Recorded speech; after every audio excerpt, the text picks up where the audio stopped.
그동안 방역당국은 신천지 측이 명단 제출에 비교적 협조적이고 당장 압수수색 같은 강제 수사를 하면 오히려 방역에 도움이 되지 않는다, 이런 입장을 보여왔습니다.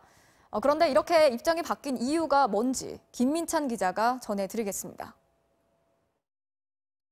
방역당국은 신천지에 관한 행정조사에 나선 이유로 완벽한 방역을 내세웠습니다. 행정조사를 통해 신천지가 제출한 신도 명단의 정확성을 따져보겠다는 겁니다. 그동안 일부 지자체들에선 신천지의 신도와 시설 명단을 확인해보니 부정확하거나 누락됐다는 논란이 제기됐습니다. 신도와 교육생의 인적사항 명단 일체, 예배별 출석 기록, 모든 신천지 시설의 주소 정보 등으로 기존에 제출한 명단의 신뢰성을 검증하고 또 복지부 장관과 법무부 장관 사이의 사전 협의에 따라 이뤄지는 조치라는 점도 강조했습니다.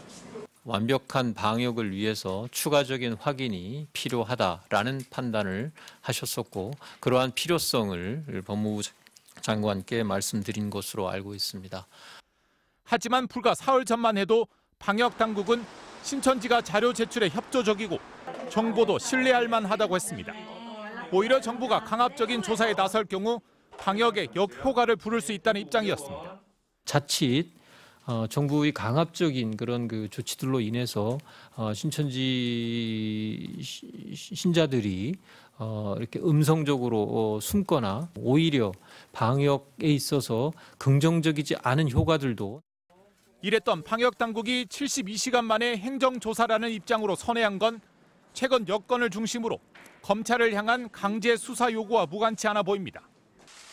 이해찬 더불어민주당 대표가 신천지에 대한 검찰의 강제 수사를 촉구한 데 이어 이재명 경기도지사도 당근이 아닌 채찍을 써야 한다고 했고 추미애 법무부 장관도 강제 수사가 즉각 필요하다고 주장했습니다.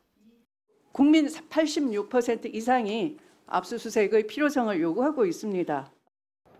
하지만 검찰이 신천지 강제 수사에 대해 부정적인 입장을 굽히지 않자 비슷한 입장이던 방역당국이 등 떠밀려 행정조사에 나선 모양새입니다. 검찰의 압수수색을 위한 명분 쌓기용이란 해석도 나옵니다.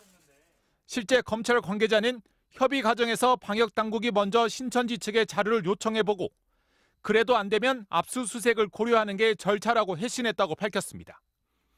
이번 행정조사에는 신천지 측이 제출한 자료의 사실 여부를 따지기 위해 검찰 포렌식 팀도 투입됐는데 만약 허위 정보가 일부 드러날 경우 이를 명분으로 검찰이 압수수색에 나설 수 있다는 의미로도 해석됩니다.